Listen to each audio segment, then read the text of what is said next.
La deuxième annonce, c'est que ce mois de décembre était un mois que nous devons mettre à profit pour notre mobilisation de la campagne In Haïti.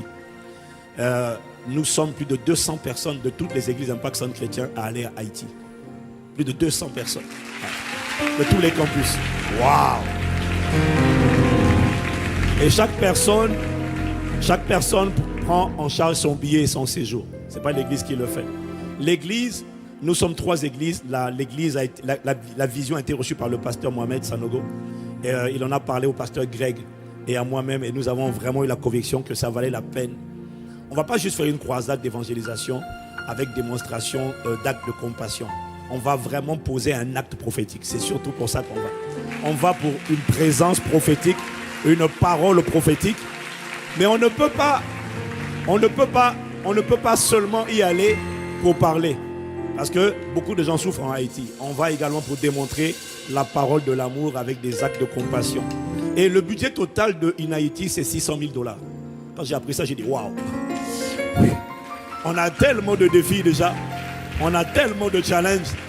Et on a divisé chaque église, chaque ministère doit apporter $200 000, $200 000. Et la réalité, c'est pas la vérité. La réalité, c'est qu'on a beaucoup de défis. Mais on doit le faire. On doit le faire comment?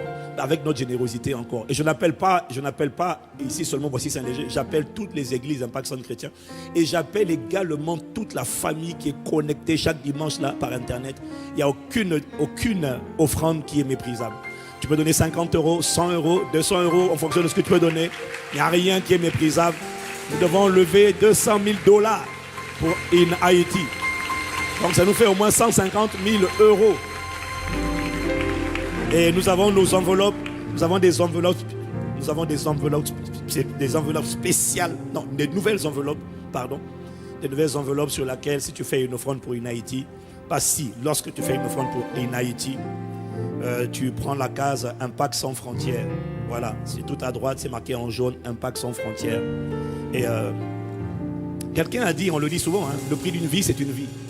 On va donner la vie, il faut que quelqu'un donne de sa vie. Et quand tu donnes de ton argent, de tes offrandes, c'est tu donnes une partie de ta vie. C'est ce pourquoi tu travailles, tu transpires. On le respecte, on le fait tous et Dieu honore ce genre de sacrifice. Et là, c'est vraiment pour la bonne cause. C'est pour aller semer, aller déposer une semence prophétique. Et le budget est vraiment colossal, mais c'est parce que Haïti coûte très cher. Et rien que la sono, c'est 150 000 $ pour une semaine. La campagne médicale qu'on va faire, les médecins, la mobilisation des médecins et des médicaments à donner, c'est autour de 118 000 $. La logistique, les bâches, les écrans géants, les groupes électrogènes, les podiums et tout ça, les tapis, c'est un budget de plus de 165 000 $. C'est pour ça qu'on arrive à 600 000 $ au total. Et donc ton offrande ne sera pas vaine. Et avant la fin de l'année, assurons-nous nous tous d'avoir au moins contribué. Si tu as plus de 6 ans, tu es qualifié pour contribuer. Et voilà. Et Dieu... Non, c'est une bonne... La Bible dit celui qui prête, celui qui donne aux pauvres, prête à l'Éternel. Ça vaut la peine de soutenir cette vision. Je n'ai pas entendu ton amen. Voilà. Ça vaut la peine. Dis à ton voisin, je compte sur toi pour In Haïti. Et toi qui es connecté sur Internet, de comptant sur toi pour In Haïti. Il y a cliquez, faites un don. Tu peux faire un don à Impact sans frontières pour In Haïti. Quelqu'un dit amen. Et on acclame le Seigneur maintenant.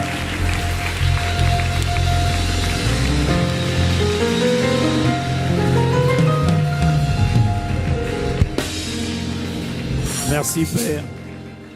Le prix d'une vie, c'est une vie. Accorde-nous la grâce. Tu as dit qu'il y a plus de joie à donner qu'à recevoir. Alors accorde-nous la grâce de toujours voir comme un honneur, un privilège et une joie, le fait de donner pour que d'autres reçoivent la vie. Merci Seigneur pour notre contribution, notre générosité. Nous ne savons pas comment tu vas faire cette mobilisation.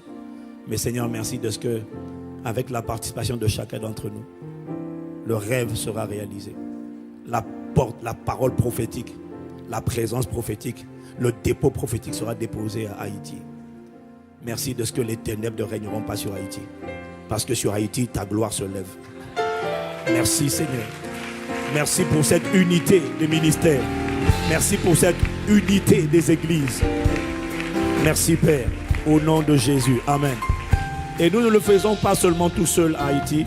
Nous avons l'appui de la Fédération protestante d'Haïti et de plusieurs dizaines d'églises qui sont mobilisées pour ce programme-là à Haïti, et ça passe à la télévision. Et tout cela, ce sont des coûts. Nous sommes soutenus physiquement et financièrement, c'est nous-mêmes qui devons assumer, nous les trois ministères. Mais gloire à Dieu, parce que c'est nous qui avons reçu la vision et on va y aller. Amen. Acclame encore le Seigneur. Amen, amen. Magnifique Esprit de Jésus, inspire les paroles de nos bouches, ainsi que les pensées de nos cœurs. Amen, amen, amen, amen. Amen, amen, amen, amen. Nous comptons sur ta grâce, nous comptons sur ta capacité. Inspire ta parole. Amen, amen, amen, amen. Amen, amen, au Saint-Esprit. Merci pour le nom de Jésus. Merci pour le sang de Jésus. Merci pour ta parole révélée. Amen. Amen. We thank you, Lord. In Jesus' name. Veuillez vous asseoir dans sa présence.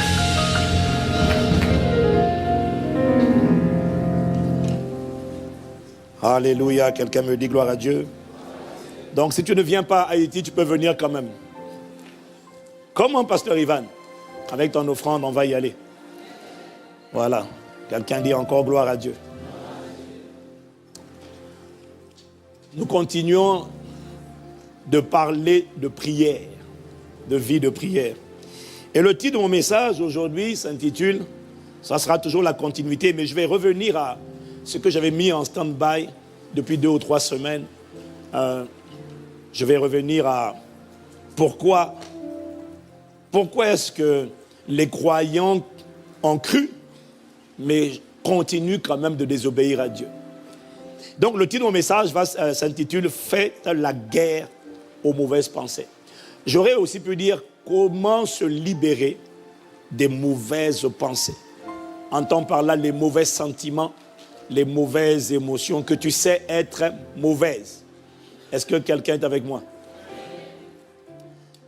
Le Seigneur nous prépare à entrer dans une nouvelle dynamique de prière de l'église locale, où nous associons la prière efficace à la prière persistante. On a dit que la prière efficace, c'est la prière que Dieu exauce. La prière persistante, c'est la prière que Dieu a déjà exaucée, mais qui n'est pas encore manifestée et qui exige, qui requiert une plaidoirie nuit et jour jusqu'à ce que, c'est ce qu'on appelle la persévérance, jusqu'à ce que l'ennemi lâche et il lâchera. L'association de ces deux clés, à la fois la prière efficace et la prière persistante, égale engendre la prière qui n'échoue jamais, c'est-à-dire la prière où l'on voit la manifestation de ce pourquoi on a prié. Il ne s'agit pas que de prier, il faut voir la manifestation. Et voir la manifestation requiert la prière efficace et la prière persistante. Bien aimé, j'ai la conviction maintenant, je suis vraiment certain qu'il y a une dimension de prière qui n'échoue pas. Voilà, je suis certain que toutes les formes de prière, toutes les prières, les requêtes, les supplications adressées à Dieu peuvent être manifestées. Je suis convaincu qu'il n'y a aucun cas qui soit impossible. Avec la foi et la prière à la fois efficace et persistante, tout peut être manifesté. Dis avec moi, tout est possible. Donc voilà pourquoi il est indispensable pour nous de nous assurer de l'efficacité, de la productivité de notre vie de prière, puisqu'on a vu que la vie de prière est le centre névralgique, c'est le moteur. Tout part de la vie de prière de la nouvelle création. Tout, en fait, c'est par la prière que tout ce que Dieu t'a déjà donné, tout est déjà accompli. C'est par la prière qu'on peut emmener à manifestation tout ce qui est déjà accompli. Même à l'intérieur de toi, Dieu a déjà tout mis. Vous avez tout pleinement en Christ, qui est le chef de toute autorité et de toute domination. L'autorité, la puissance, la sagesse, l'amour, l'humilité, le caractère, l'intelligence, la créativité, le discernement, la faveur, les accès, même la productivité, tu vas me dire même l'argent, même la richesse Tout est à l'intérieur de toi et tout va être manifesté par la prière. Je ne suis pas en train de te dire que la prière emmène l'argent, non. Mais en fait, par la communion avec le Saint-Esprit, tu recevras de la créativité, tu recevras des instructions, tu recevras des directives, tu recevras, Pierre, jette là le filet. Et quand tu jettes là le filet, tu attrapes, pas un poisson, tu attrapes carrément des filets de poissons, que ce soit ton partage au nom de Jésus. Mais tout dépend de ta vie de prière. Je n'ai pas entendu toi, amen. Et alors, je vous ai dit que Satan est tellement rusé que si Satan veut combattre ta puissance, ton autorité, ton caractère, ton éclat, ta lumière, ta splendeur, ce qu'il doit combattre, c'est ta dynamique ou c'est ta vie de prière. Parce que s'il bloque ta vie de prière, il bloque ta vie. Parce que la prière, c'est la respiration de la nouvelle création. Tout part de la prière. Je n'ai pas entendu ton amen. Et donc, Satan est rusé. Et pour bloquer ta vie de prière, donc pour bloquer ta vie, il va tout faire pour nous emmener, toi et moi, à la désobéissance. Parce que nous avons vu que la désobéissance est le dénominateur commun à tous les blocages, les obstacles à la prière. On avait dit qu'ils ont un seul mot commun qui s'appelle la désobéissance. Et on avait posé la question la dernière fois, mais pasteur Ivan, pourquoi est-ce que les croyants, que les athées, les incroyants désobéissent à Dieu? C'est normal, c'est la moindre des choses. Mais pourquoi est-ce que des gens, des croyants qui ont cru, choisissent néanmoins de désobéir à Dieu? Est-ce que c'est parce qu'ils n'en ont rien à faire de Dieu? Est-ce que c'est parce qu'ils se fichent de Dieu? Et je vous ai dit absolument pas du tout. Ce n'est pas qu'ils se fichent de Dieu. Il y a plusieurs raisons pour lesquelles quelqu'un qui a cru dans le Seigneur, qui est bien disposé avec Jésus. Jésus a dit l'esprit est bien disposé. Mais la vérité, c'est que ça ne suffit pas.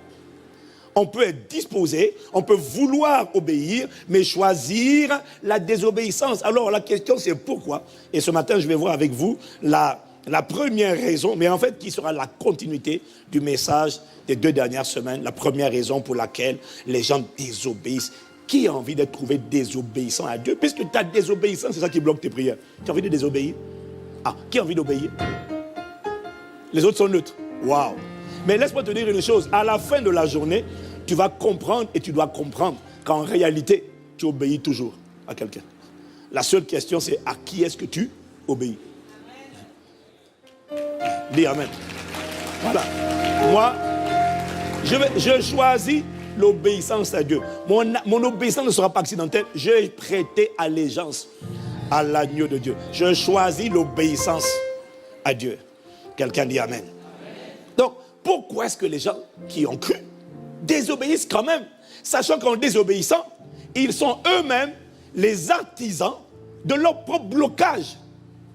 Ta désobéissance ne bloque pas ton voisin. Ta désobéissance bloque toi. Les flots divins qui sont en toi sont bloqués. Donc, tu n'as pas d'autre choix que l'obéissance. C'est pour ton bien. Quand tu dis à un enfant, ne touche pas, ne mets pas ta main sur le feu. C'est pour son bien. Fais le capricieux. Pourquoi? Je veux toucher la gazine. On lui dit, ne touche pas. C'est pour son bien. Tout ce que Dieu te dit, c'est pour ton bien. Aime, honore, pardonne. Ce n'est pas pour ton voisin, c'est pour toi. C'est toi que tu veux protéger. Dis avec moi l'obéissance.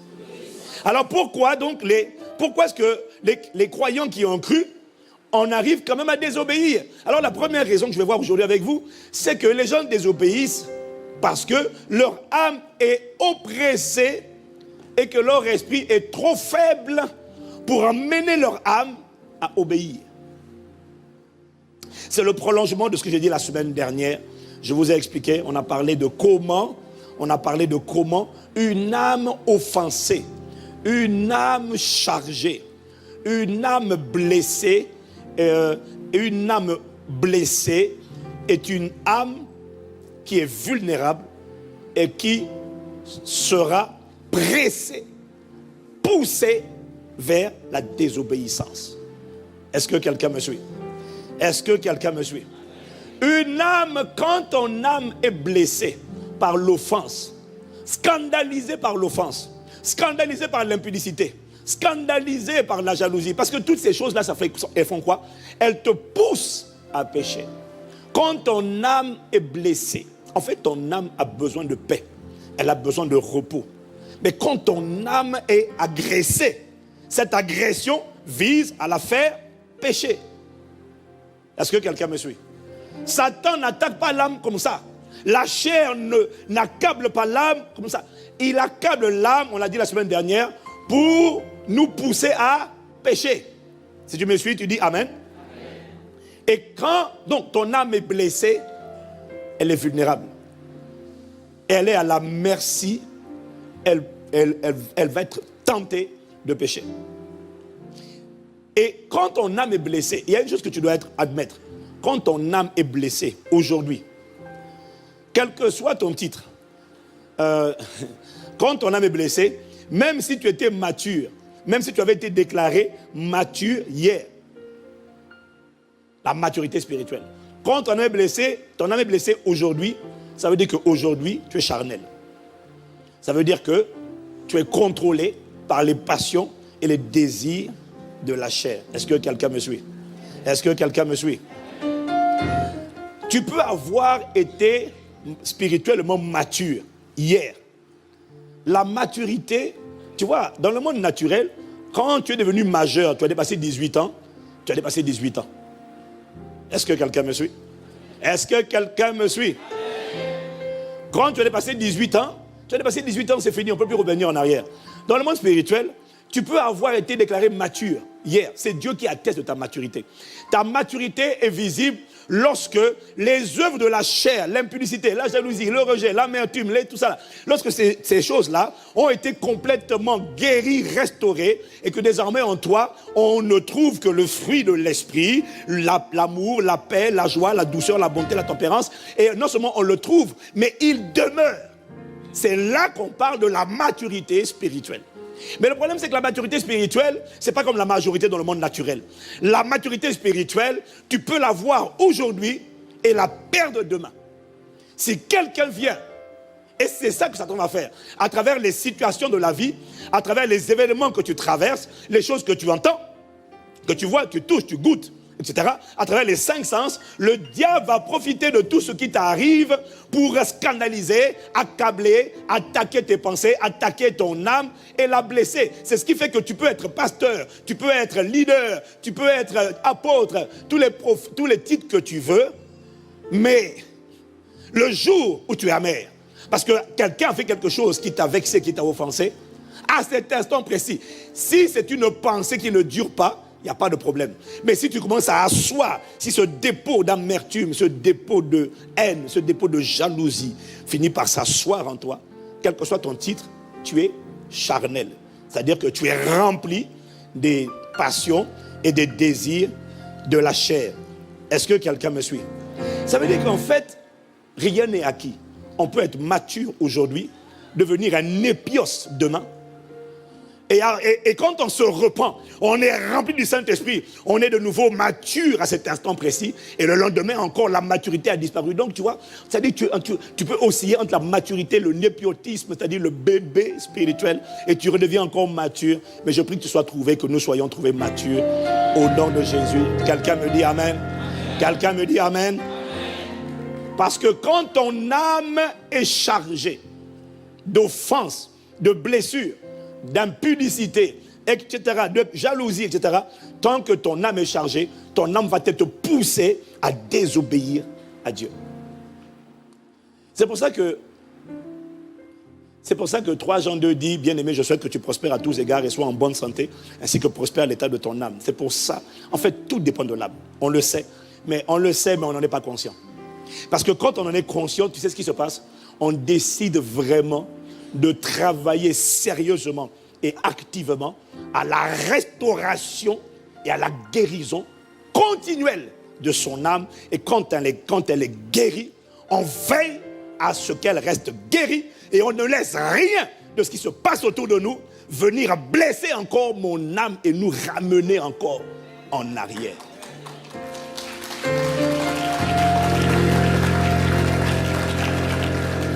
C'est pour ça que chacun d'entre nous doit travailler, œuvrer à la restauration de son âme. Je n'ai pas entendu ton amen. Obéir ou désobéir se situe ou se décide au niveau de ton âme. C'est pour ça que c'est ton âme qui est la cible. Quand on parle de l'âme, on parle du cœur. C'est l'âme qui est la cible du diable, la cible de la chair, la cible du monde. Parce que l'âme est le centre du mouvement et de la décision. Le mouvement vient de l'âme. L'esprit est bien disposé, formidable, mais ça ne suffit pas. Il faut que l'âme soit restaurée. Il faut que l'âme soit conquise. Il faut que l'esprit ait sa main sur l'âme pour dire à l'âme, on obéit. L'esprit, c'est toi. Tu n'es pas une âme, tu es un esprit. Mais ça ne suffit pas. Il faut que ton âme soit rééduquée, restaurée, disciplinée. Quelqu'un me dit amen. Quand ton âme est blessée, ton âme va être pressée, va être oppressée, va être poussée à pécher. Ézéchiel 18, verset 20, nous dit que l'âme qui pêche, c'est celle qui mourra. Dis amen. L'âme qui pêche, c'est celle qui mourra. Et donc 1 Jean 3, oh là là. 1 Jean 3 au verset 9, si tu es né de nouveau, Jean nous explique, quiconque est né de Dieu ne pratique pas le péché, parce que la semence de Dieu demeure en lui. Et il ne peut pécher, parce qu'il est né de Dieu. Toi là, toi qui m'écoutes là, toi qui me regardes, toi qui es né de nouveau, si tu as accepté Jésus, tu ne peux pas pécher. Pas toi, toi c'est l'esprit, tu ne peux pas. Parce que tu es un avec le Saint-Esprit et Dieu ne pêche pas. Tu es totalement, tu as la nature de Dieu. Tu es participant de la nature divine. Toi, tu ne peux pas pécher. Tu dis, bon pasteur, alléluia, gloire à Jésus. Mais pasteur, hier, quand je suis allé à minuit chez Rigobert, partager un thé, alors que elle et moi, nous sommes célibataires. Tu as fait ça? Non, tu as fait ça pour de vrai?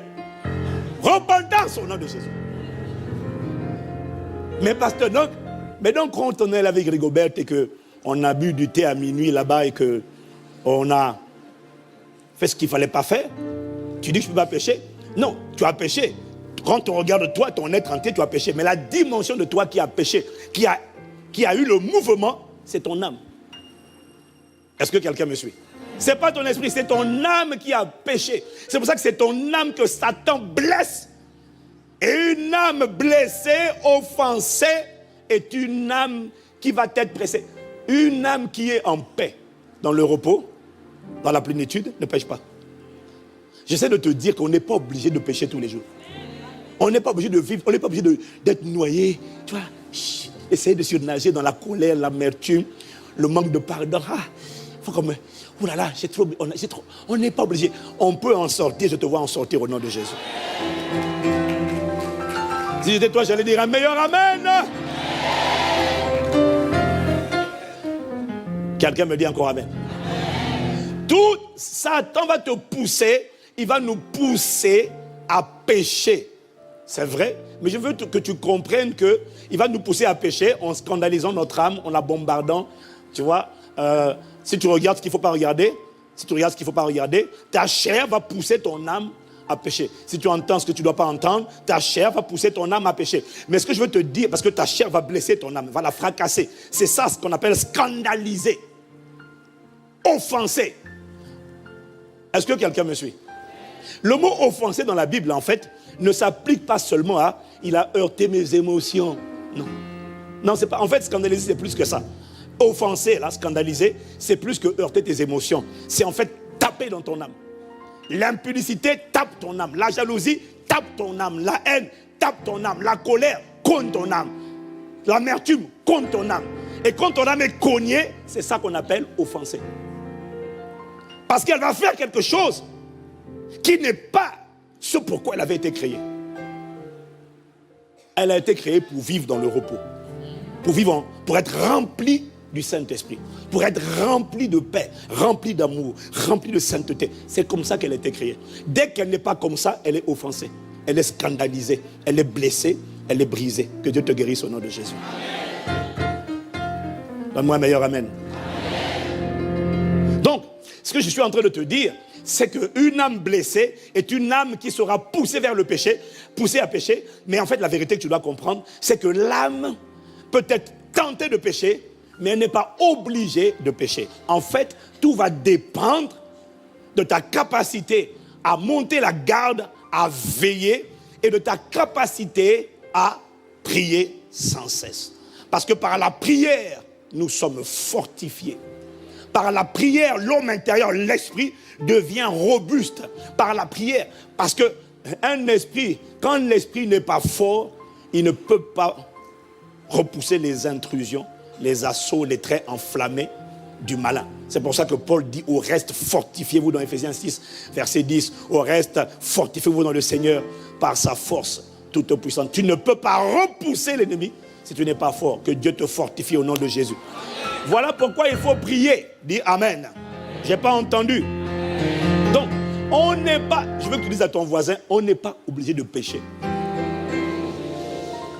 On peut être oppressé, blessé, mais on n'est pas obligé de pécher.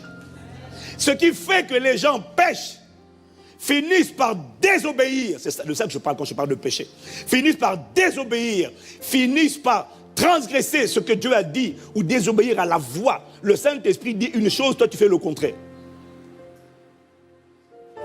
On n'est pas obligé de faire ça. Quand tu désobéis, tu bloques ta vie. Que tu ne bloques plus ta vie au nom de Jésus. On n'est pas obligé de désobéir et de pécher. Et c'est pour ça que Jésus dit, dans Matthieu 26, verset 41, « Veillez et priez, afin que vous ne tombiez pas dans la tentation. L'esprit est bien disposé, mais la chair est faible. » Dis à quelqu'un, veille et prie. Plus fort, veille et prie. Tu vois, Jésus leur a dit ça avant que Satan ne les réclame pour les cribler comme du froment. Ça veut dire que si les disciples de Jésus avaient veillé et prié, quand Satan les a réclamés, ils n'auraient pas été dispersés. Ils n'auraient pas été scandalisés. Ils n'auraient pas été offensés. Donc ça veut dire qu'on n'est pas obligé de vivre des offenses et d'être scandalisé. On peut atteindre la dimension où, quelles que soient les choses qui viennent de l'extérieur, on est calme, on est serein, on marche dans la paix de Dieu. Les choses qui arrivent ne t'ébranlent pas. C'est ça que Paul a dit quand il a dit, qui me séparait de l'amour de Dieu? Qui va nous séparer? Dis-moi. Qui nous séparait de l'amour de Dieu? C'est quoi? Donne-moi le nom. Célibat, chômage, travail, tout ça. C'est quoi? Mort, calamité, fléau, dévastation, crise, épidémie. Paul a dit, qui va me séparer? On peut arriver à une dimension où rien de ce qui arrive ne t'ébranle. Seigneur, amène-nous à cette dimension au nom de Jésus. Quelqu'un me dit Amen. Parce que personne ne prend plaisir à être ébranlé. Parce que ça ne te rend pas plus agréable à Dieu. Ça ne suscite pas plus d'âme. Ça ne suscite pas, tu vois, Dieu ne dit pas, oh, elle est tellement démantelée, broque, tellement amère et frustrée et en colère que je vais agir. Non, c'est tu crées une odeur qui repousse Dieu. Dieu est attiré par la foi. Dieu n'est pas attiré par les lamentations. Oh, j'en ai marre, si c'est comme ça, je me suicide. Quand c'est comme ça, les anges, ce genre de langage-là n'attire pas l'intervention divine. Ce qui attire l'intervention divine, c'est quand tu dis « Je n'ai que toi, Seigneur, je n'ai que toi pour bâtir ma vie. Je n'ai que toi, Seigneur, je n'ai... Mes sous sont ton toit, je n'ai que toi, mon bouclier, ma bannière, ma lumière. Tu es mon espérance de gloire, je n'ai que toi, Seigneur, je n'ai que toi. Là, Dieu dit, ah bon, tu n'as que moi. Quand il parle là, il fait quelque parce que Dieu siège au milieu de la louange. Dieu dit, là, tu as créé un climat qui m'attire. Qui est-ce qui est en train de t'embêter, mon enfant? Quel est le nom de ce démon, de cette condition? Quel est le nom de cet homme qui est en train de frustrer ma fille et mon fils ici? Et là maintenant Dieu atterrit dans le champ de bataille comme un feu dévorant. Et puis il écarte ses ennemis. Selon qu'il est écrit, Dieu se lève, ses ennemis se dispersent. Quelqu'un dit Amen.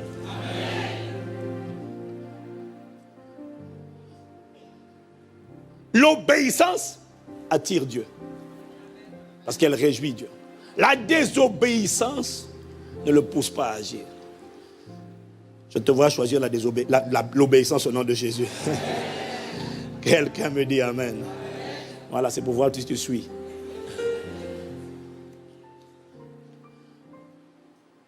Retiens ceci, premier point.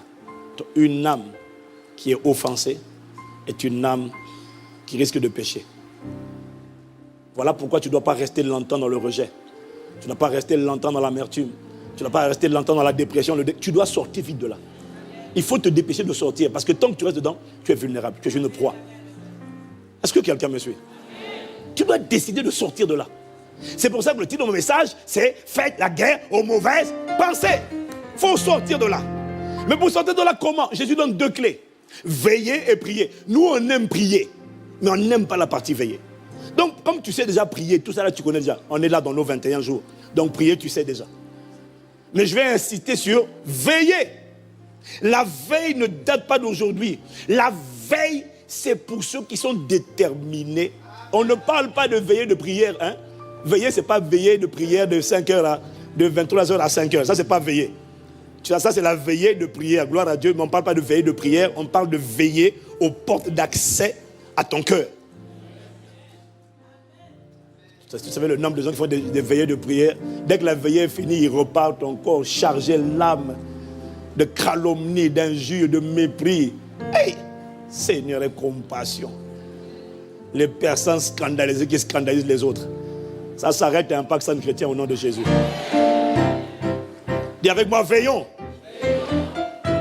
Voyez, le Saint-Esprit me montrait l'exemple de David.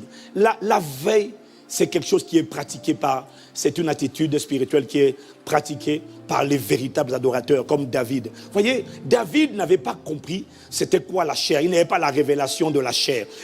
Il n'avait pas la révélation de comment la chair fracasse l'âme. Mais il y a une chose que j'ai découverte chez David. Il n'avait pas compris ce que toi et moi nous comprenons aujourd'hui. Et David a grandi dans un environnement, comme tu le sais, David a grandi dans le rejet vis-à-vis de son père. Il a grandi dans l'abandon par rapport à sa maman. Sa mère l'a abandonné, son père l'a rejeté, et ses frères non seulement le rejetaient, mais en plus ses frères le méprisaient.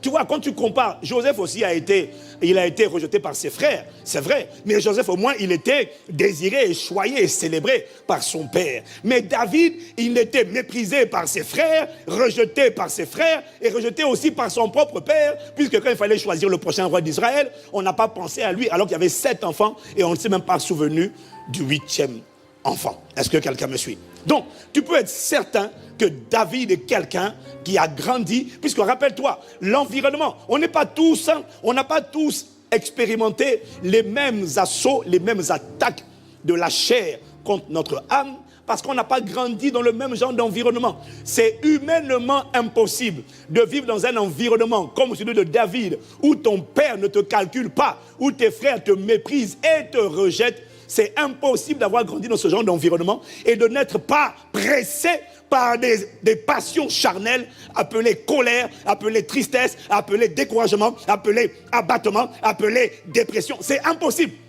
Parce que l'environnement dans lequel tu te trouves détermine ce qui va t'agresser. Est-ce que quelqu'un me suit? Est-ce que quelqu'un me suit? Donc David a connu ça. David a connu le rejet. David a connu la tristesse. Je suis sûr qu'il disait des fois, qu'est-ce que j'ai fait au bon Dieu? Lui aussi devait se dire ça. C'était du moins des pensées qui venaient. Il était forcément saisi par des pensées d'apitoiement. Je n'ai pas dit qu'il demeurait dedans, mais je dis que c'était forcément des pensées, des émotions, des sentiments qui frappaient à la porte de son cœur et qui disaient, laisse-moi rentrer. Tu es qui? Je suis l'esprit d'apitoiement. l'esprit de découragement, l'esprit d'amertume, l'esprit de colère. Pourquoi moi? Pourquoi c'est moi qu'on envoie pour faire les sales besognes? Et quand il faut établir le prochain roi d'Israël, on ne pense même pas à moi. Laisse-moi, je suis l'esprit de rejet. Je vais habiter en toi. Tu as besoin de moi. Moi, je te comprends. Je me déguise. Je suis le rejet. Mais en fait, il faut que je reste en toi. Pourquoi? Parce que, à cause de ce que tu as vécu, il faut que je sois avec toi. Tous ces démons ont forcément frappé à la porte de son cœur. Et en plus, il n'était pas né de nouveau. Donc, il n'avait pas le Saint-Esprit à l'intérieur de lui. Mais, même sans avoir le Saint-Esprit, David, parce que c'était un amoureux de Dieu, parce que c'était un véritable adorateur, David savait que toute émotion d'apitoiement, de tristesse, de peur, d'abattement, de colère, David savait que toute émotion qui n'était pas de Dieu, parce qu'on sait ce qui est de Dieu, et on sait ce qui n'est pas de Dieu. Dieu est amour, Dieu est toujours joyeux, on sait. David savait que toute émotion, pensée, sentiment, qui n'est pas de Dieu, malgré qu'il n'ait pas le Saint-Esprit, malgré ce qu'il a vécu dans son enfance, David savait que toute émotion qui n'est pas de Dieu ne devait être ni subie, ni tolérée, ni acceptée, mais elle devait être haïe, elle devait être combattue, elle devait être renversée. Il le savait. Et c'est pourquoi il a écrit le psaume que toi tu lis dans le psaume 43, verset 5. Toi et moi, on le lit. Mais lui, il n'a pas écrit ça pour faire plaisir. Il a écrit parce que c'était son expérience. Quand il a dit, pourquoi t'as battu mon âme et gémis-tu au-dedans de moi?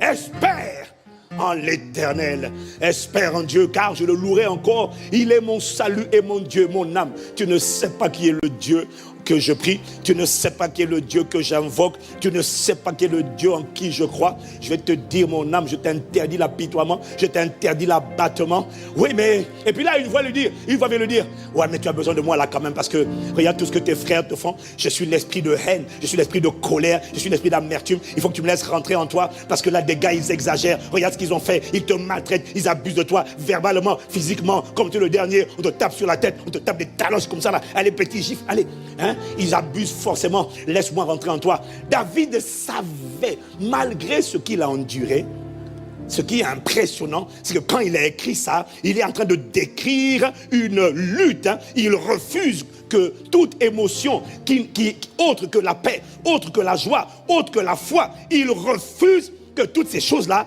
s'assiedent dans son cœur. Il refuse. Et il prend son âme à bras le corps. Il dit non.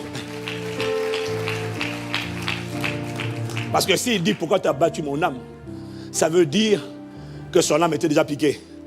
Ça veut dire que son âme était déjà atteinte. Ça veut dire que tout ce qu'il était en train d'endurer était en train de le cogner. Mais il n'a pas dit qu'il va s'asseoir. Le problème de notre génération, c'est qu'on s'assied. Tu sais que tu es amer, tu sais que tu as besoin de reconnaissance, tu sais que tu te sens rejeté, tu sais que tu te sens coupable, tu sais que tu as l'impudicité, tu sais que tu as la colère, tu sais que tu as la jalousie. Mais David ne restait pas là. David est mon âme. Tu es comme ça, pourquoi? Viens ici, espère. Toi, il est en train de dire, viens ici, viens ici. Sous-entendu, tu ne vas pas rester avec ça. Tu vas sortir, ces choses vont sortir de toi, mon âme. Moi, je suis un esprit. Ça ne va pas rester là. Ça ne va pas rester, ça ne restera pas en moi. En fait, David était en train de pratiquer ce qu'on appelle veiller. C'est ça la veille. C'est ça, veiller. Dis Amen. C'est ça. Veiller, c'est surveiller toutes tes pensées et les passer au portique, au scanner de la parole de Dieu pour examiner si tes pensées sont conformes à la pensée de Christ et si tes sentiments sont conformes, sont en harmonie avec les sentiments de Christ.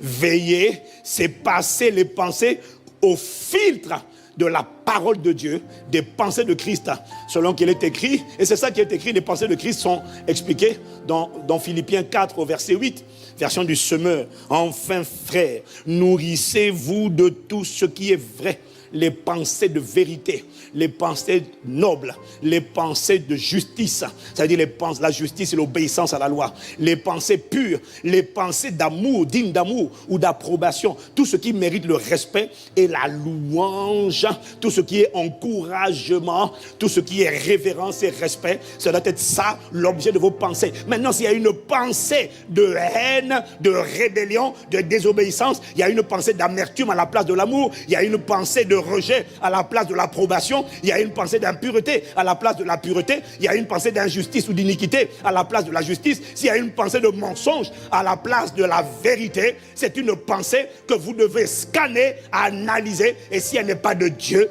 vous dites à cette pensée, tu restes dehors, tu n'entres pas, tu ne t'assieds pas sur le trône de mon cœur, tu ne trouveras pas de place en moi.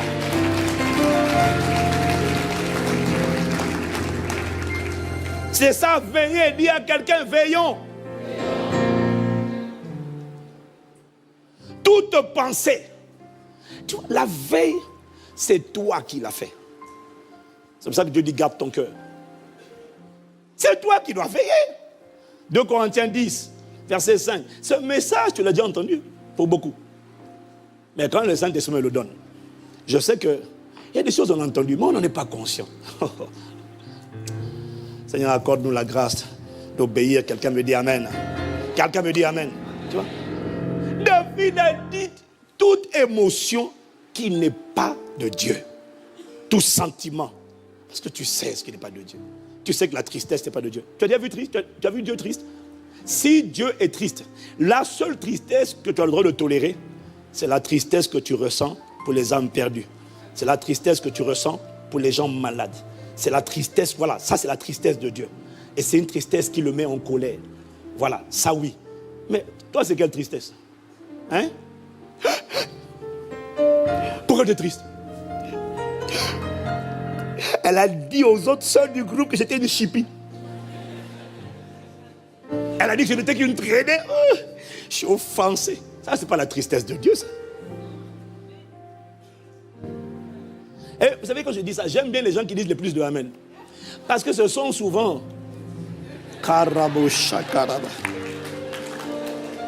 J'aime bien. Partout où je vais. Il y a des endroits, je suis allé au Cameroun la dernière fois. Au début, les gens pour dire Amen, ils prennent carrément des sifflets. Tu sens l'excitation. J'ai dit magnifique, wonderful. Même à Kinshasa, ça paraît partout. Partout, en fait, c'est la culture. En Afrique, on aime mettre l'atmosphère. Maintenant, dès que la parole vient maintenant pour cisailler les cœurs, les sifflets sont tombés des poufs. Waouh! Plus personne ne sifflait. Plus personne ne sifflait. Dis avec moi, waouh!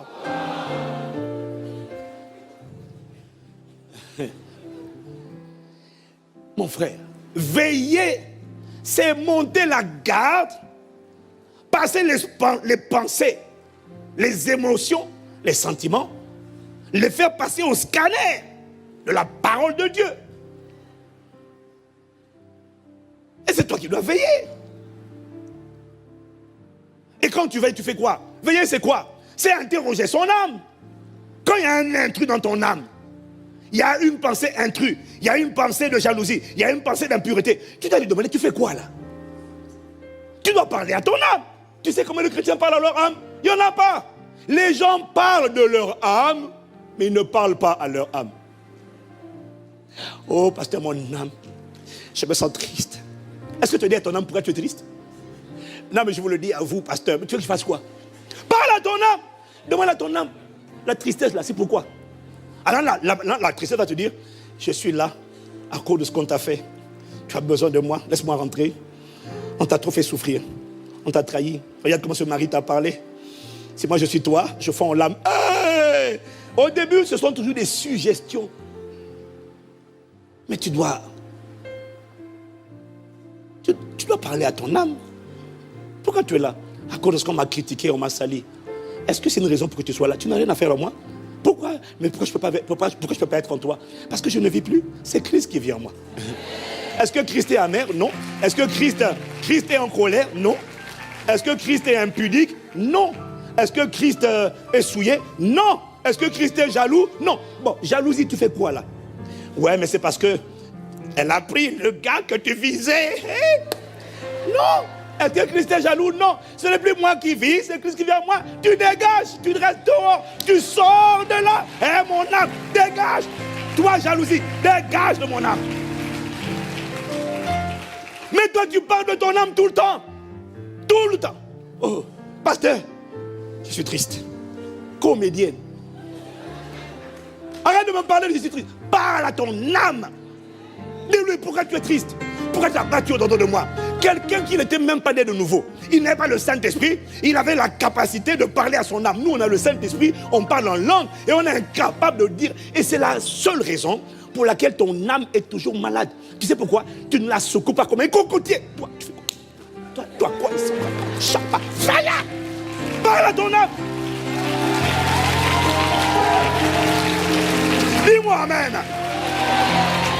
Dis à ton voisin, parle à ton âme. Oh, je me sens découragé. Pourquoi? J'ai échoué à un examen. Est-ce que tu connais le nombre de gens qui ont échoué à un examen? Michael Jordan a échoué à l'examen. Il avait échoué dans le basket. Albert Einstein a échoué à un examen de mathématiques. Tu veux qu'on te donne le nombre d'exemples de gens qui ont échoué? Il y en a plein qui ont échoué. Est-ce que c'est fini? Non. Mais pourquoi toi tu parles de... Oh, je me sens découragé. Parle à ton âme, parle au découragement. Bon, est-ce que Dieu se décourage? Si Dieu se décourageait, ça fait longtemps que toi on t'aurait viré déjà. Ça fait longtemps que l'enfer t'aurait dit, Dieu ne veut plus de toi, laisse-moi te prendre. Ça fait longtemps. Est-ce que Dieu se décourage? Non. Alors pourquoi tu autorises le découragement dans ton cœur? Eh mon âme, allez relève-toi. C'est ça.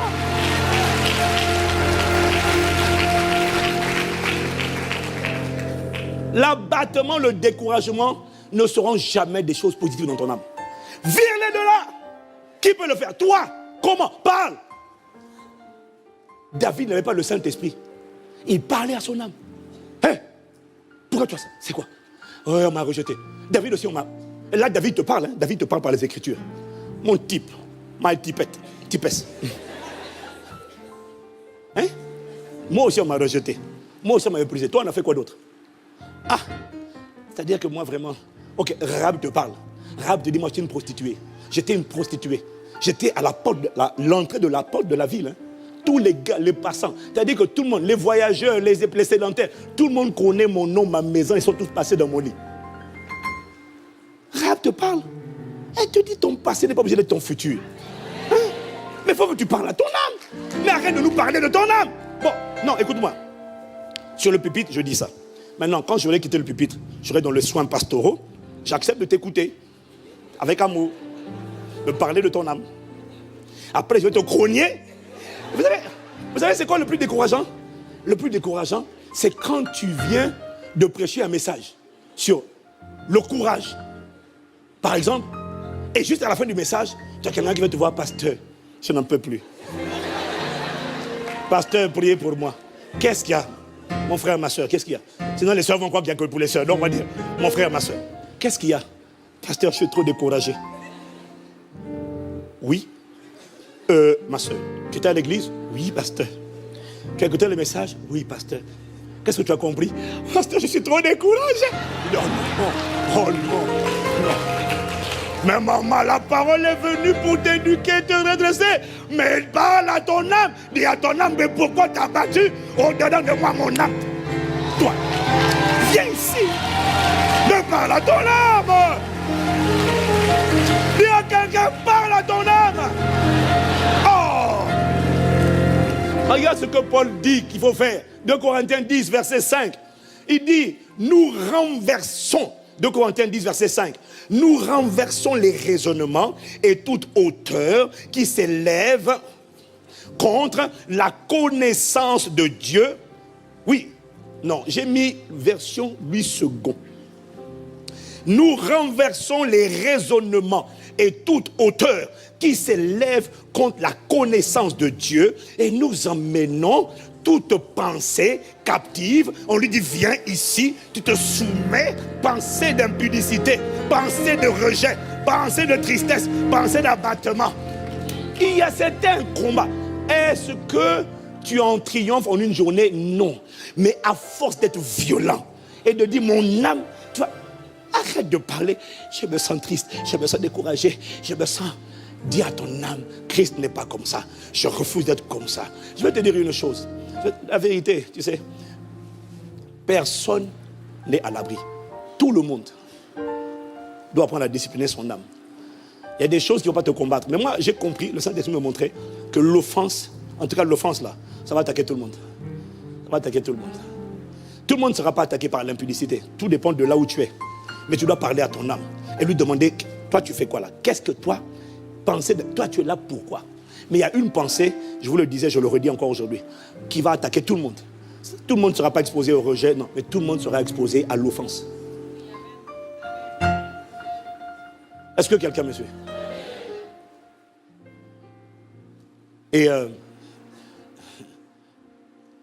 quel que soit ton titre, tu dois apprendre à parler à ton âme, parce que l'âme d'aucun de nous ne sera épargnée.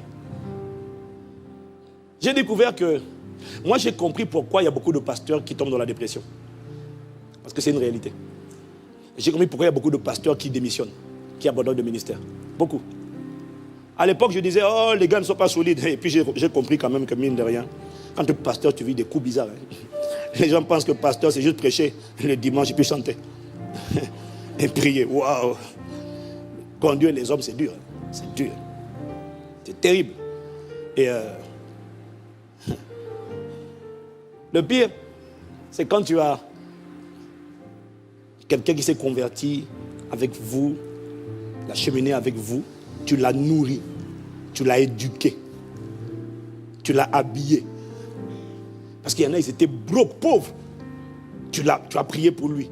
Tu as même aidé à écrire les CV. On voyait les CV, il a trouvé du boulot. Tu l'as marié. C'est vous qui avez payé le mariage. Waouh, magnifique. Et la personne vient te dire un jour, avec sa femme, on quitte l'église, pasteur. Je dis, mais pourquoi? Il n'y a pas d'amour. Il dit alors, tu sais, que quelqu'un dise qu'il n'y a pas d'amour, il n'y a pas de problème. Mais toi, quand tu dis qu'il n'y a pas d'amour, mon premier réflexe, c'est de dire, toi, tu dis, il n'y a pas d'amour, il n'y a pas d'amour. Toi, on t'a marié, on a payé, on a financé. La vie va permettre, quel que soit ce que tu fais, des circonstances où l'offense, l'amertume, va dire, là quand même, avec ce que tu viens de prendre comme dose, laisse-moi rentrer en toi. Tu as besoin de moi pour te consoler.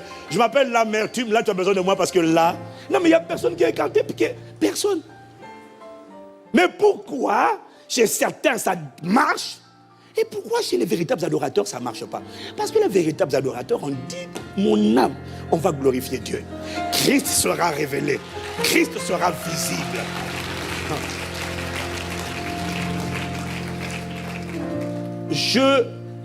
C'est à toi de monter la garde et de t'assurer que ton âme, même si elle a ressenti une blessure, ne reste pas dans cette blessure. Parce que si elle reste en toi, si elle reste en moi, j'ai été contaminé. C'est pour ça que, demande à ma femme, j'ai appris à me détacher.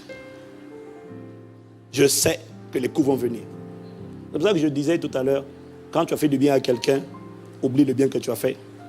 Au cas où elle oublie, toi aussi oublie avant elle. Voilà. Ça, c'est la sagesse. C'est la sagesse. Au moins, tu préserves ton âme. Parce que la voix va venir te dire. Mais si tu as oublié, la voix ne va pas te dire. Eh bien, si tu n'as pas oublié, la voix va te dire, tu te rappelles ce que tu as fait pour elle? Que tu as fait pour lui, tu te rappelles? Et avec ça, oh, je suis offensé. On t'a eu. Parle à ton âme. Fais la guerre aux mauvaises pensées. Quelqu'un dit amen. Dis à quelqu'un, parle à ton âme. C'est à toi. Tu vois, je dis ça, c'est un message que tu connais déjà. Mais pourquoi aujourd'hui on t'attrape encore avec les mêmes émotions? Parce que tu ne fais pas ce que je suis en train de dire. Tu le sais, mais tu ne le fais pas. Toi, tu veux raconter toute ton histoire. Je te raconte. Accroche-toi, hein, pasteur. Je vais te raconter toute ma genèse. Depuis 1970 jusqu'à aujourd'hui. Je te demande du temps. Et il faut que tu m'écoutes, je dois tout raconter. Non, c'est pas mauvais. Hein? Non, non, non. Sur l'estrade, je te challenge. Quand je vais quitter l'estrade, je vais t'écouter quand même. Je vais prier. Fortifie-moi, Seigneur, Jésus-Christ. Non, on est ensemble, on est ensemble. On est ensemble. Quelqu'un dit Amen. Non, je suis sérieux. Quand on est en entretien, on est patient, on n'est pas agacé, on prend le temps d'écouter. Parce que tout le monde n'a pas le même niveau de maturité. Donc il y en a pour qui ce que je dis, c'est trop rail. Il faut d'abord qu'il se vide, il se vide. Il n'y a pas de problème. Si tu te vides, on va... Non, non, sérieux, on va écouter avec attention. Mais sur le pupitre, je vais te dire, parle à ton âme. Voilà. Dis à ton âme pour être fait la guerre à ces émotions-là. Non, je rencontre des gens qui bichonnent leurs émotions. Ça va pas. On a dit du mal de moi. Je n'arrive pas à chanter. Oh, pourquoi je ne chante pas? Pourquoi on ne veut pas de moi à la chorale? Mais parce qu'on a dit non. Et alors? Oh. Ouais, mais justement, ça me blesse. Mais va chanter dans la rue. Va chanter dans Paris. Hier, on était en campagne d'évangélisation là. Va chanter chez les dames. Va chanter. Va chanter. Hein? Et c'est quoi ça? Quoi? Tu veux chanter seulement à l'église? Ah ah! Pour que les caméras, quand elles viennent là, tu lèves la main comme ça. Oh Jésus! Comédienne! Waouh! Acclame les comédiens! Waouh! Wow!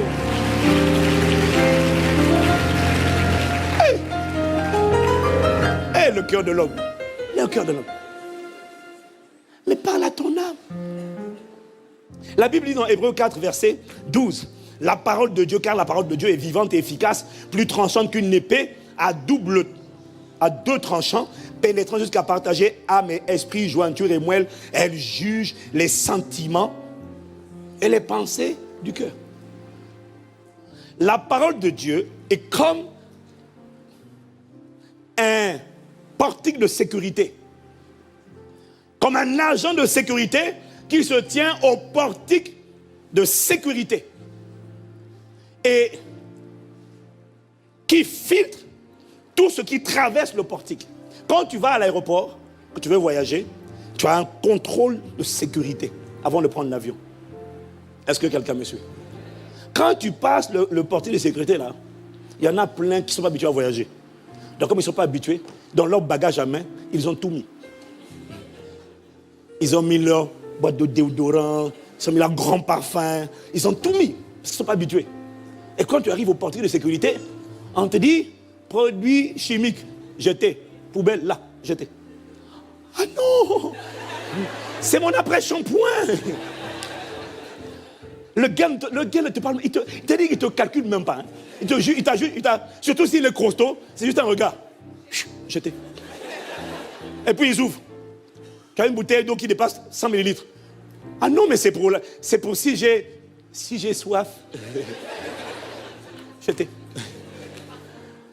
Quoi d'autre encore on demande de jeter là? Hein?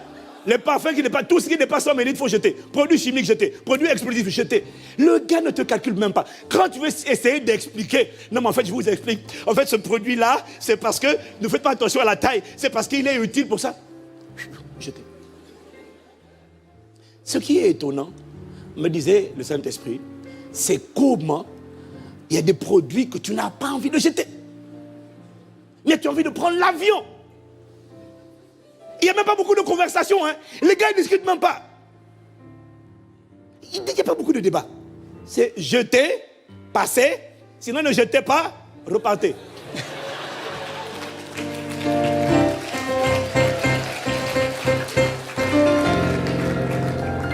Et ce qui est étonnant, c'est comment nous tous, sans exception, on obéit.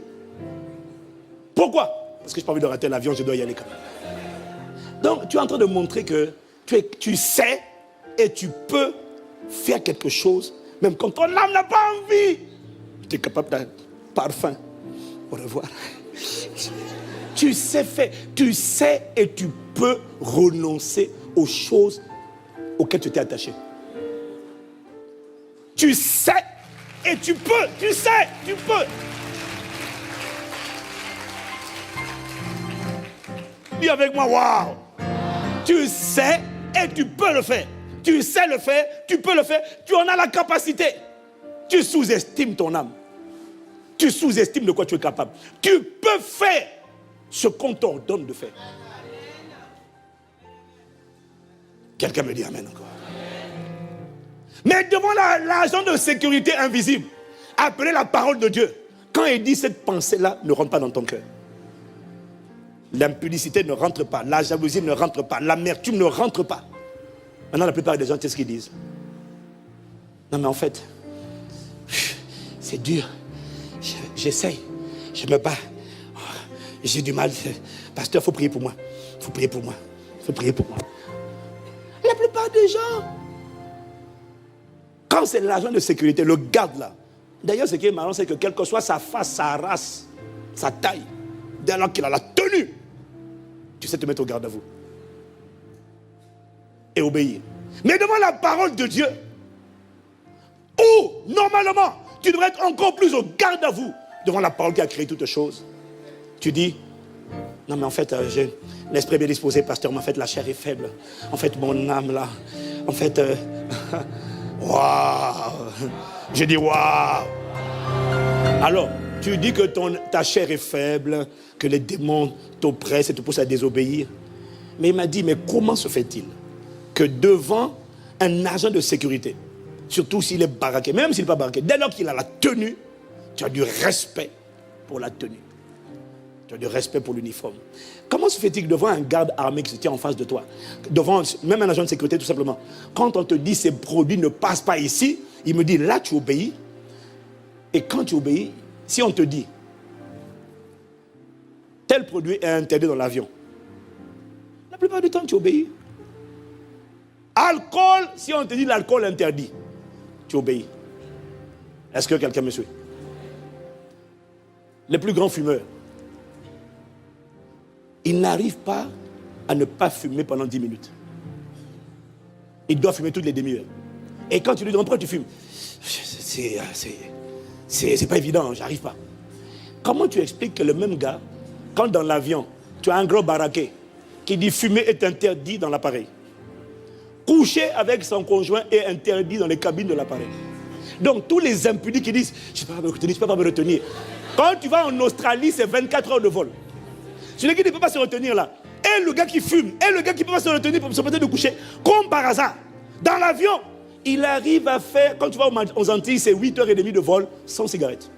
Quand on te dit téléphone portable interdit, et que tu penses que tu es accro au WhatsApp, SMS, non j'ai besoin, même quand il y a le wifi dans l'avion, j'ai besoin là, c'est plus, non, on te dit arrête, non mais en fait, j'ai du mal, en fait vraiment, je reconnais que je ne dois pas le faire, mais bon tu comprends, tic-tac, c'est dur pour moi.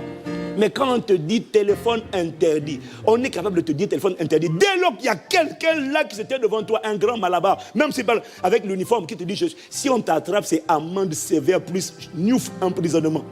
Il se tient seulement devant. Comment tu expliques que tu as envie de fumer, tu as envie de copuler, tu as envie de téléphoner? Dès qu'on te dit on n'a pas le droit, explique-moi comment tu arrives soudainement à obéir pendant plusieurs heures.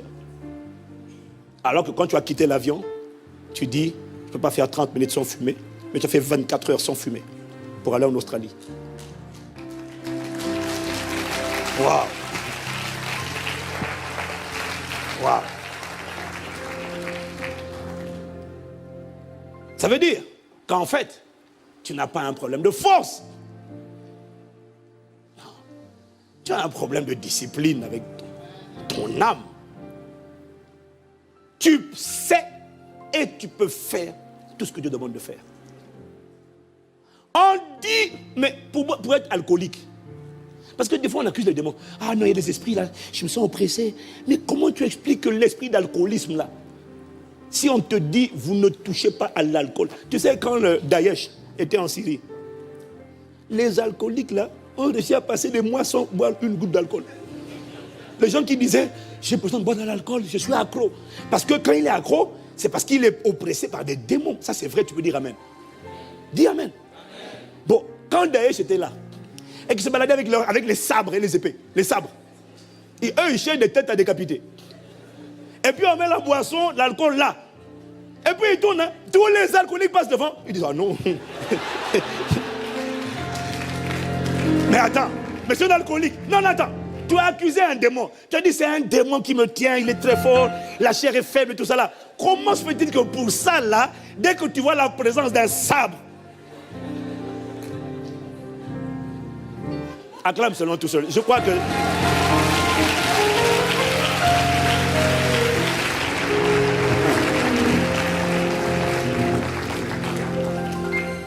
Donc, quand un être humain en uniforme, idéalement avec une arme, te dit ça ne passe pas. Tu dis, mon âme a des tendances, a des pulsions, mais t'inquiète pas, ça va aller, je vais la gérer. Mon âme va se calmer. Maintenant, quand la parole invisible de Dieu, ou quand l'ange du Seigneur, parce que le Saint-Esprit te parle souvent par ton ange. Le Saint-Esprit a beaucoup parlé à Paul à travers l'ange qui était assigné à sa protection. Ton ange peut te parler. En fait, des fois, tu entends des voix. C'est le Saint-Esprit qui te parle, mais c'est ton ange qui est en train de te donner les directives. Il te dit, cette amertume-là, cette impudicité-là, cette offense-là, ce rejet-là, tu ne dois pas le garder. Mais comment tu expliques que quand c'est un homme qui te dit ça, tu as ton alcool là, ou même tu as dit non, c'est la colère. Bon. Quand tu as le pistolet, mets-toi en colère, il n'y a pas de problème. J'ai le droit de tirer dès que je me sens menacé. Là, brusquement, la colère a disparu. Mais quand c'est la parole de Dieu qui vient par le Saint-Esprit, ou c'est une voix invisible qui te dit, cet alcool-là, cette drogue, cette cigarette, cette addiction, cette impudicité ne rentre pas ici. Pourquoi tu commences à dire, non, en fait, je me sens faible. C'est pas ma faute, vraiment, c'est une faiblesse. Il m'a dit, tu sais ce que ça révèle? Ça révèle que tu n'as aucune conscience. En fait, tu n'as aucune conscience de la présence de Dieu. Ça révèle que tu es un être qui ne marche qu'avec tes 5 sens. Tu n'es pas un être spirituel. Tu es un être charnel qui dépend des 5 sens. Tu n'as aucune conscience de la présence de Dieu. Tu n'es pas un être spirituel. Tu es aussi pire. Tu es comme Balaam, le faux prophète. Quand Dieu voulait l'arrêter, il conne l'âne. L'âne rase le mur. Il frappe l'âne. L'âne s'arrête. Il frappe. Et il s'est arrêté, il a dit, yes sir. Maintenant, il a fallu que l'ange apparaisse physiquement. Pour lui dire, mais je suis apparu pour te résister, tu ne comprends pas? C'est là que soudainement, il a dit, non. Non, c'est bon. Non, j'ai compris là. Alléluia, gloire. C'est bon, on va arrêter. Ça veut dire que, le Saint-Esprit m'a dit, ça veut dire que toi, il te faut, pour obéir, que tu vois un ange avec une épée flamboyante, prêt à frapper tes ennemis, et prêt à te châtier aussi toi-même en cas de désobéissance. Il faut que tu vois l'épée flamboyante de l'ange. Là, l'épée va commencer à te dire, quand tu vas voir l'ange avec l'épée, tu vas dire, non, mais c'est bon. On va dire, alors l'impudicité? Non. Quand tu vas venir le soin pastoral, on fait le check-up. Hein? On dit, alors c'est comment tu avais des tendances un peu truc là. Oh, pasteur, non. Parce que dès que tu ouvres les yeux, tu vois un ange avec une épée. En fait, c'est ça qu'il te faut. Mais si c'est ça qu'il te faut, ça veut dire que toi, tu marches par la vue. Tu ne marches pas par la foi. Alors Dieu a dit, mon juste vivra par la foi. S'il se retire, mon âme ne prend pas plaisir. Car sans la foi, il est impossible de lui être agréable. Dieu n'a pas l'intention, pour t'amener à obéir, de faire apparaître un ange à tes côtés en permanence. Pour que tu le vois, que tu sois persuadé que tu as intérêt à obéir. Dieu ne le fera pas. Parce que Dieu a dit que mon juste doit marcher, doit vivre par la foi. En fait, ce que j'essaie de te dire, c'est que tu peux faire la guerre à n'importe quelle mauvaise émotion, sentiment que tu as à l'intérieur de toi. Et quand tu vas te livrer à cette guerre, renverser les raisonnements. Je renverse ces raisonnements de jalousie. Je renverse ces raisonnements de tristesse. Qu'est-ce que tu fais en moi? Je renverse ces raisonnements de haine. Je renverse ces raisonnements de suicide. Je renverse ces pensées de dépression. Tu n'as rien à faire, moi. Dieu n'est pas dépressif. Quand tu vas faire cette guerre, tu vas voir que Dieu sera avec toi. La capacité de Dieu va t'accompagner et tu vas triompher.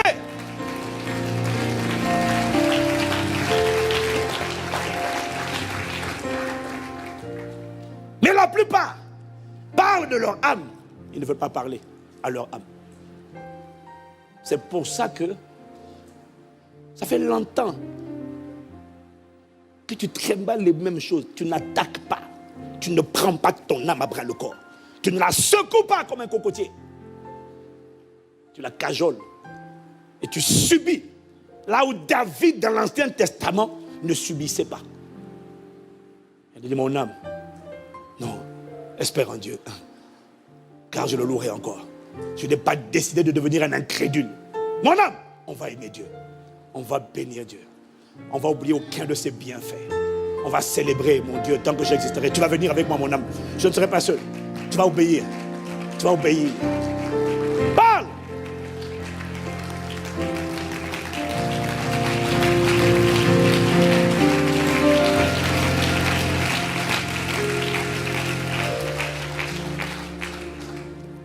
Parce que lorsque tu ne décides pas de faire la guerre aux mauvaises pensées, que tu sais, tu le sais, tu nourris tout le temps. Tu nages dedans. Lorsque tu ne décides pas de faire la guerre, ces mauvaises pensées, ces sentiments, ces émotions, ça veut dire que tu décides de cohabiter. Ça veut dire que tu décides d'être un complice et un allié du destructeur de ton âme et du bloqueur de ta vie. C'est toi qui décides. Une âme faible, une âme brisée, n'est pas obligée de désobéir. Si tu décides de monter la garde, je ne me laisserai pas faire. Mon âme était peut-être broke, mais tu ne resteras pas broke. Arrête de regarder le monde autour de toi et en train de leur dire pourquoi tu m'as dit ça, pourquoi tu m'as fait ça. Non, tu ne vas pas passer ton temps à traverser les rues dès que quelqu'un te cogne. Pourquoi tu m'as cogné, pourquoi tu m'as parlé comme ça. Tais-toi un peu et parle à ton âme. Pourquoi tu sens être vexé, pourquoi tu es toujours vexé, pourquoi tu es toujours blessé. Ouais, mais c'est parce que je me sens rejeté. Et rejette, tu fais quoi ici? Dégage de là. Renverse les forteresses, tu dis au nom de Jésus. Je rejette le rejet. Je rejette le rejet. Je ne t'appartiens pas. Mon âme appartient à Christ. J'ai été racheté, esprit, âme et corps, par le sang de Jésus-Christ. Alors toi, esprit de rejet, qui essaie d'accabler mon âme, tu dégages au nom de Jésus. Et d'ailleurs, pour ton information, je ne suis pas rejeté, je suis accepté, je suis bien-aimé, je suis justifié, je suis pardonné, je suis sanctifié, je suis glorifié. Dis Amen.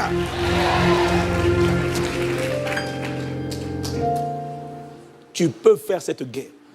Plus vite tu t'engages dans cette guerre, plus vite tu remportes la bataille.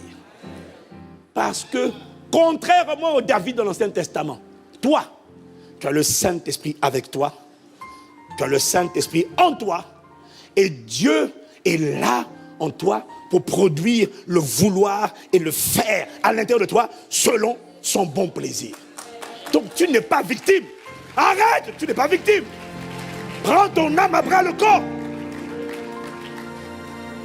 Parle à la montagne. Parle à cette âme. Parle à l'esprit qui essaie d'oppresser l'âme. Au lieu de parler à tout le monde. Tu m'as blessé, tu m'as forcé, tu m'as blessé, tu m'as offensé. Mais la terre entière va t'offenser, toi. C'est quoi ton problème? Décide de parler à ton âme. Tu dis non. C'est un esprit de mélancolie. C'est un esprit de rejet. C'est un esprit d'apitoiement. Commande à cet esprit. Tu lui dis, je t'arrache mon cœur. Il n'est pas à toi. Tu commandes l'esprit d'impudicité. Il n'y a pas un démon qui est trop fort. C'est faux.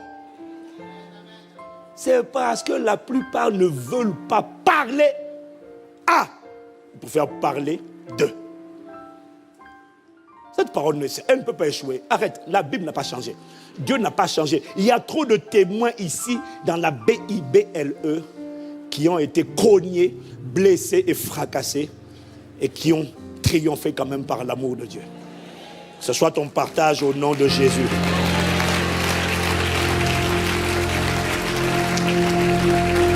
Une âme blessée, une âme qui reste offensée, est une âme Si ton âme est blessée et qu'elle demeure comme ça, je ne te fais pas confiance. Dieu ne te fait pas confiance. Les gens qui ont le discernement ne te font pas confiance. Parce que tu seras un piège pour toi-même. 2018 arrive. Écoute, ça fait longtemps qu'il y a des choses que tu trimbales trop. Tu refuses de parler à ton âme, de la tirer. Décide que tu vas rentrer en 2018, nouvelle personne. Nouveau cœur. Nouveau cœur. Nouvelle consécration. Nouveau zèle. Nouvelle maturité. Incline la tête avec moi.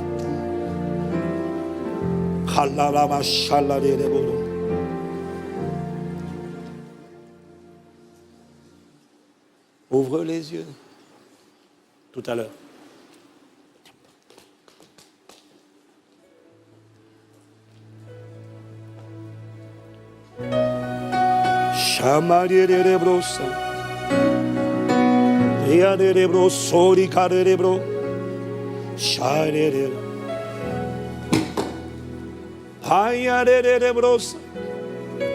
Tu n'as pas besoin qu'un ange soit physiquement avec toi tous les jours, visible à tes yeux.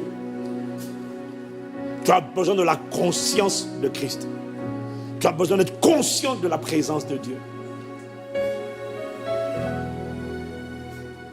Sors des excuses. Décide de prendre ton âme à bras le corps. Sors des lamentations, des apitoiements. Décide d'œuvrer activement à la restauration, à la guérison de ton âme.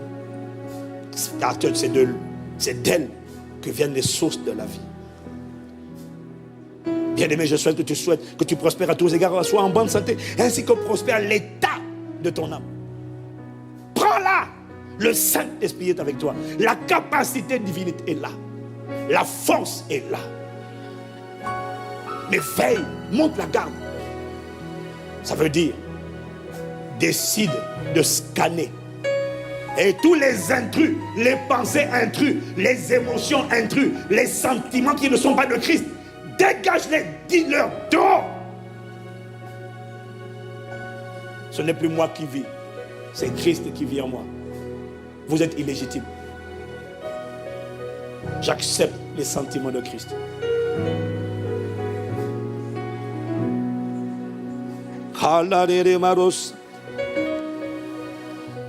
Ouvre les yeux de mon cœur, Père.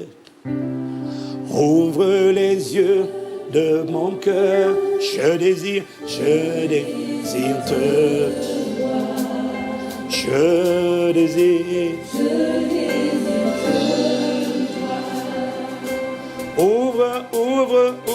ouvre les yeux de mon cœur, Père.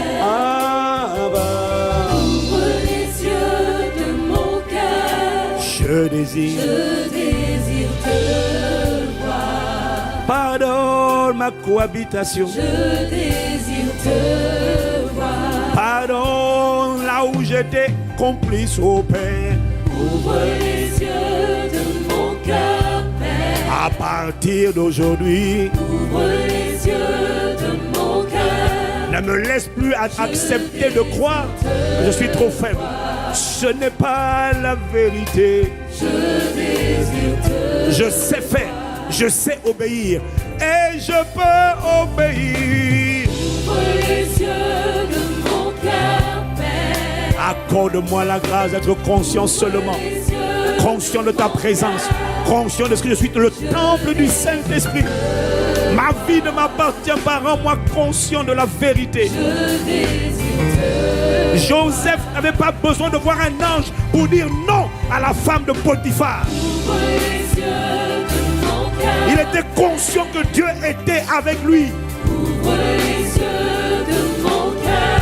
Père, je désire te voir. Père, je désire te voir. Pardonne mes excuses, pardonne nos excuses, pardonne notre comédie, pardonne nos hypocrisies.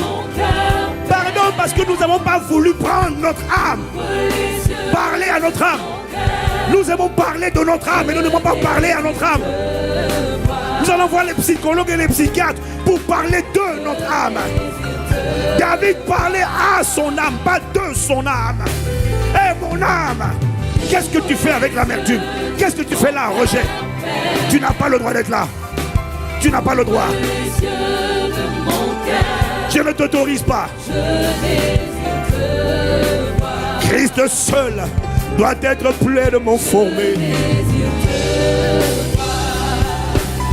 Ouvre, ouvre, ouvre, ouvre. Ouvre les yeux de mon cœur, Père. Ouvre les yeux. Ouvre les yeux de mon cœur.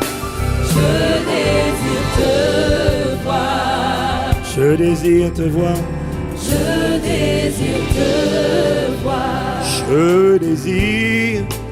Je désire te voir. Je désire. Je désire te voir. Je désire. Je désire. Je désire te voir. Élevons la voix, prions les uns pour les autres, prions pour nous-mêmes, prions pour l'Église.